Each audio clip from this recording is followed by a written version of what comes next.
তোমরা জানো যে রাজশাহী বিশ্ববিদ্যালয়ের ভর্তি পরীক্ষার ডেট অলরেডি পাবলিশ করে দিয়েছে। সো আমরা রাজশাহী বিশ্ববিদ্যালয়ের জন্য আজকের কয়েকটা জিকে টপিকস নিয়ে আলোচনা করব। এর মধ্যে তোমার বাংলাদেশের যে সম্পদগুলো আছে, পাশাপাশি বাংলাদেশের প্রথম নারীরা কে কোন পদে ছিল, এই রিলেটেড আমরা কোয়েশ্চনগুলো সলভ করব, ঠিক আছে। আর এই কোয়েশ্চনগুলো বিগত পাবলিক ইউনিভার্সিটিতে আসছিল এরকমের কোয়েশ্চন।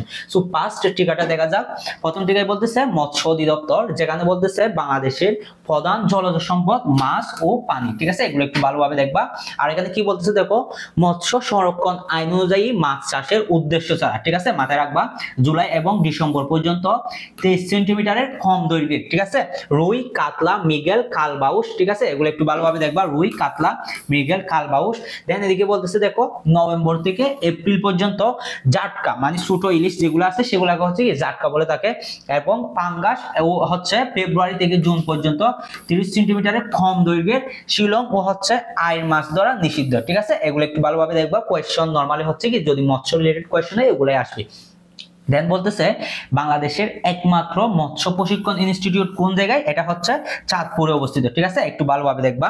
ওকে, এবার আমরা কোয়েশ্চনগুলো সলভ করব। সো ফার্স্ট কোয়েশ্চন কি বলছে দেখো, বাংলাদেশের মিঠা পানির মাছের উৎস কোনটি সেটা জানতে চাচ্ছে, ঠিক আছে। সো এখানে রাইট আনসার কি তিনটা, চলনবিল, হাইল আর কি হাকুলুকি, ঠিক আছে। তাইলে আমাদের রাইট আনসার কি হবে, সবগুলোই।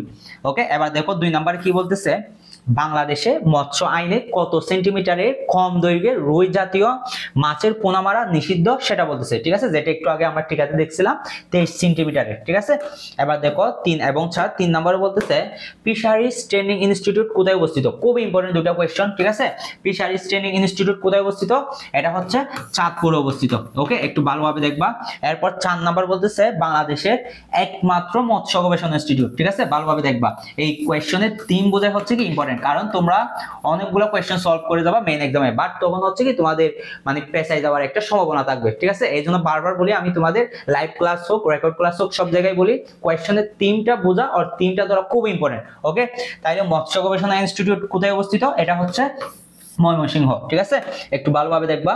এরপর 5 এবং 6 কোয়েশ্চন দুটো দেখো, এগুলো খনিজ সম্পদ থেকে প্রাকৃতিক গ্যাস উত্তোলনের জন্য বাংলাদেশের সমুদ্র অঞ্চলকে কয়টি ব্লকে ভাগ করা হয়েছিল সেটা জানতে চাচ্ছে, ঠিক আছে। আর এটা রাইট আনসার 28টি।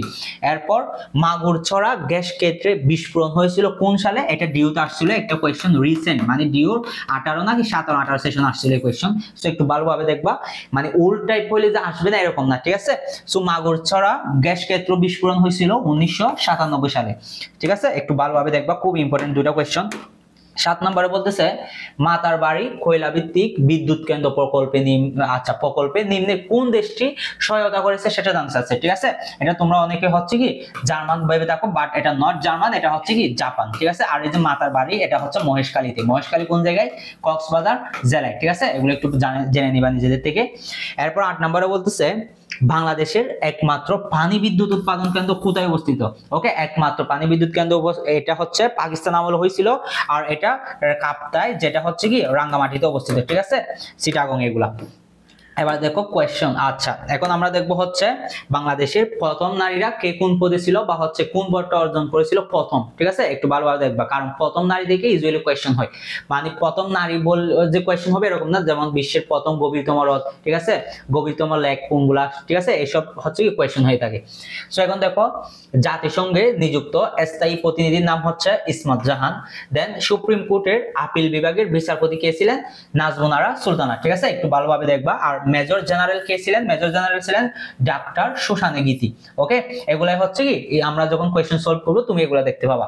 আর ব্রিগেডিয়ার কে ছিল, ব্রিগেডিয়ারের নাম ছিল সুরাইয়া রহমান, ঠিক আছে। আর সুট অফ অনার প্রাপ্ত সেনা কর্মকর্তা কে ছিল, মার্জিয়া ইসলাম। ওকে, আর এখানে যে টিকাগুলো আছে তোমরা এগুলা নিজ দায়িত্বে একটু দেখে নিবা। এবার আমরা কোয়েশ্চেনগুলো সলভ করব। আচ্ছা, কোয়েশ্চেন সলভ করার আগে আমরা ইম্পর্টেন্ট একটা কথা বলি তোমাদের, তোমরা যারা কোনো প্রপার ওয়ে কি ডাইরেকশন খুঁজে পাচ্ছ না, যা বা একটা ট্র্যাকে থাকবো, আর একটা বাইয়ের একটা গাইডলাইনে থেকে আমি যেন রাজশাহী ইউনিভার্সিটি সহ বিভিন্ন পাবলিক ইউনিভার্সিটি ক্র্যাক করতে পারি। সো কারো যদি এরকম ইন্টেনশন থাকে প্রপার ওয়েতে থাকার জন্য, সেক্ষেত্রে তোমরা আমাদের অল ইন ওয়ান বেস্টটা দেখতে পারো, ঠিক আছে। এখানে তুমি টোটাল 80টার উপরে লাইভ ক্লাস পাবা, আর সব লাইভ ক্লাসের পাশাপাশি আবার কি রেকর্ড ক্লাস তুমি পেয়ে যাবা। ওকে, আর আমরা তোমাদের একদম এক্সামের শেষ পর্যন্ত 100% সাপোর্টে রাখবো। আর সবকিছু হচ্ছে কি তুমি ইউনিক মানে লেকচার শিট পেয়ে যাবা। আমরা হচ্ছে তোমাদের টেলিগ্রাম গ্রুপে সবকিছু প্রোভাইড করব, A to Z যাই লাগবে মানে এক্সামের জন্য যা ইম্পর্টেন্ট সবকিছু আমরা প্রোভাইড করব। আর তুমি যদি আমাদের বেসে রাইট নাও এনরোল করতে চাও সেক্ষেত্রে ডিসকাউন্টে 1550 টাকায় এনরোল করতে পারবা। ওকে, আর পাশাপাশি অনেকে হচ্ছে জাহাঙ্গীরনগর ইউনিভার্সিটি নিয়ে কথা বলো। সো আমাদের অলরেডি কি জাহাঙ্গীরনগর ইউনিভার্সিটি সি ইউনিটের বেস হচ্ছে কি লাঞ্চ হয়ে গেছে। সো এমন না যে সি ইউনিটের পড়তেছো মানে বি ইউনিট কমপ্লিট হবে না, ঠিক আছে? যে ইউর সি প্লাস বি দুইটাই তোমাদের কমপ্লিট হয়ে যাবে। ওকে, সো 45টা ক্লাস পাবে এখানে, যার মধ্যে হচ্ছে কি 25টা হচ্ছে তোমার জিকে থাকবে আর 20টা ইংরেজি থাকবে। ওকে, সো রাইট নাও তুমি এটা হচ্ছে কি 1090 টাকা এনরোল করতে পারবা। আর আমাদের রাইট নাও হচ্ছে কি মডেল টেস্ট বেসও আছে দুইটা। যদি কারো মনে হয় যে না আমি আমার আইডেন্টিফাই বা হচ্ছে আমার কোন জায়গায় লেকিং এটা আমি ফাইন্ড আউট করব, সেক্ষেত্রে তোমরা আমাদের মডেল টেস্ট বেস এনরোল করে হচ্ছে কি দিতে পারো, মানে জাস্টিফাই করতে পারো। সো আর ইউর ইউনিটের যেটা সেটা হচ্ছে কি তোমরা 300 টাকা এনরোল করতে পারবা। আর যে ইউর সি ইউনিটের যেটা আমাদের মডেল টেস্ট বেস আছে সেটা হচ্ছে 350 টাকায় এনরোল করতে পারবা। ওকে, সো তোমাদের যদি আমাদের বেসের ডিটেইলস কারো জানার মানে ইচ্ছা থাকে সেক্ষেত্রে হচ্ছে কি এই হোয়াটসঅ্যাপে কল করতে পারো। ওকে, সো তোমাদের মানে একটু সময় নিলাম। এবার দেখো হচ্ছে আমাদের কোয়েশ্চন, নেক্সট কোয়েশ্চন যেগুলো সেগুলো 9 নম্বরে বলতেছে বাংলাদেশে পারমাণবিক বিদ্যুৎ কেন্দ্র নির্মাণের জন্য কোন দেশের সাথে চুক্তি করেছে সেটা জানতে চাচ্ছে। ওকে, এই যে পারমাণবিক বিদ্যুৎ কেন্দ্র এটা হচ্ছে রাশিয়ার সাথে চুক্তি করেছিল। আর এটা কোন জায়গায় অবস্থিত তোমরা সকলেই জানো, পাবনার ঈশ্বরদী, ঠিক আছে? এই জায়গাটার নামটা একটু ভালোভাবে দেখবা। আর পারমাণবিক রিলেটেড যত কোয়েশ্চন আছে মানে কত মেগাওয়াট কত ভোল্টেজ হ্যান ত্যান এগুলো হচ্ছে কি ইউজুয়ালি জাহাঙ্গীরনগর ইউনিভার্সিটি বি ইউনিটে আসে, ঠিক আছে? একটু ভালোভাবে দেখবা। এই টাইপ হার্ড মানে যত কোয়েশ্চন আছে এগুলো হচ্ছে জাহাঙ্গীরনগর ইউনিভার্সিটিতে আসে। এবার দেখো 10 নম্বরে বলতেছে বাংলাদেশের প্রথম মহিলা রাষ্ট্রদূতকে সেটা জানতে চাচ্ছে, ঠিক আছে? সো এটা হচ্ছে তোমরা একটু কমেন্টে আমাকে জানাবা প্রথম মহিলা রাষ্ট্রদূত কে ছিল। এবার 11 এবং 12 কোয়েশ্চন দেখো বাংলাদেশের প্রথম মহিলা বিচারপতি কে সেটা জানতে চাচ্ছে, ঠিক আছে? এই দুটো কোয়েশ্চেনের রাইট অ্যান্সার একজনই। আর বাংলাদেশের হাইকোর্টের প্রথম মহিলা বিচারক এবং প্রথম মহিলা বিচারপতির নাম হচ্ছে নাজমুন আরা সুলতানা, ঠিক আছে? একটু ভালোভাবে দেখবে এই নামটা আর কোয়েশ্চনটা একটু দেখবা।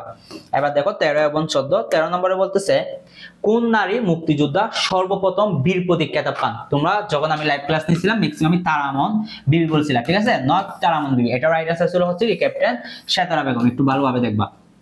এবার 14 বলতেছে বাংলাদেশ সেনাবাহিনীর প্রথম নারী মেজর জেনারেল কে ছিলেন, ঠিক আছে? প্রথম নারী মেজর জেনারেল ছিলেন হচ্ছে কি সুসানে গীতি।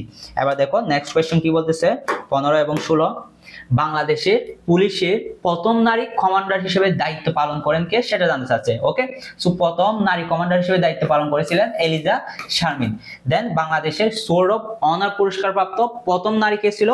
সোর্ড অফ অনার প্রাপ্ত প্রথম নারী ছিল হচ্ছে মার্জিয়া ইসলাম। এগুলো একটু দেখবার, যদিও এই দুটো কোয়েশ্চন তেমন একটু ইম্পর্টেন্ট না, বাট এই দুটো কোয়েশ্চন হাইলি ইম্পর্টেন্ট, ঠিক আছে? 17 এবং 18 বাংলাদেশের প্রথম অল উইমেন্স ফ্লাইটের ক্যাপ্টেন কে ছিল? এটা ছিল হচ্ছে কি তানিয়া, নট শাহানা। আর এদিকে বাংলা একাডেমির প্রথম নারী মহাপরিচালকের নাম ছিল হচ্ছে ডক্টর নীলিমা ইব্রাহিম। ওকে, এগুলা একটু দেখবো ভালোভাবে।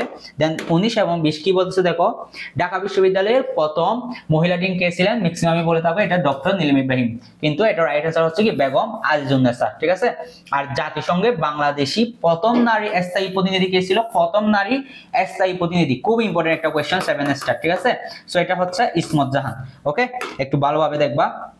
21 এবং 22 কি বলতেছে দেখো উপমহাদেশের প্রথম মুসলিম মহিলা চিকিৎসক বিজ্ঞানী কে ছিলেন সেটা জানতে চাচ্ছে, ঠিক আছে? খুব ইম্পর্টেন্ট একটা কোয়েশ্চন উপমহাদেশে। সো এটা রাইট অ্যান্সার হচ্ছে ডাক্তার জোহরা বেগম খাজি। আর বাংলাদেশের প্রথম নারী নির্বাচন কমিশনার কে ছিলেন?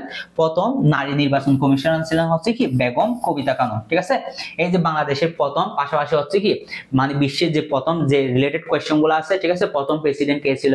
Isabella Peron. ওকে, এরপর প্রথম প্রধানমন্ত্রী কে ছিল? যেটা হচ্ছে কি শ্রীলঙ্কার শ্রীমাবু বন্দরনায়ক। সো এরকম হচ্ছে অনেকগুলো কোয়েশ্চন থাকে, তোমরা এগুলা নিজেদের বই থেকে দেখে নিবা। আর তোমরা যদি আমাদের কোর্সে এনরোল করো তাহলে হচ্ছে কি এগুলো আমরা তোমাদের হচ্ছে দিয়ে দিব, ঠিক আছে? সো তুমি আমাদের কোর্সে এনরোল করতে পারো। আর তোমরা যারা মানবিক এবং বিভাগ পরিবর্তন থেকে রাজশাহী বিশ্ববিদ্যালয়ে ভর্তি পরীক্ষা দিবা, ঠিক আছে? তোমরা চাইলে হচ্ছে কি আমাদের বেসে এনরোল করতে পারো। রাইট নাও তুমি আমাদের বেসে 1550 টাকায় এনরোল করতে পারবা। আর যদি কেউ আমাদের বেসে ভর্তি হতে ইচ্ছুক হয়ে থাকো সেক্ষেত্রে এই যে তুমি যে পেজ থেকে রেকর্ড ক্লাসটা দেখতেছো এই পেজের ইনবক্সে নক করলে হবে, আর ডেসক্রিপশনে আমরা যে নম্বরটা দিয়েছি এই নম্বরে যদি তুমি কল করো তাহলে আমরা তোমাদের বেসিক ডিটেইলস জানিয়ে দিব।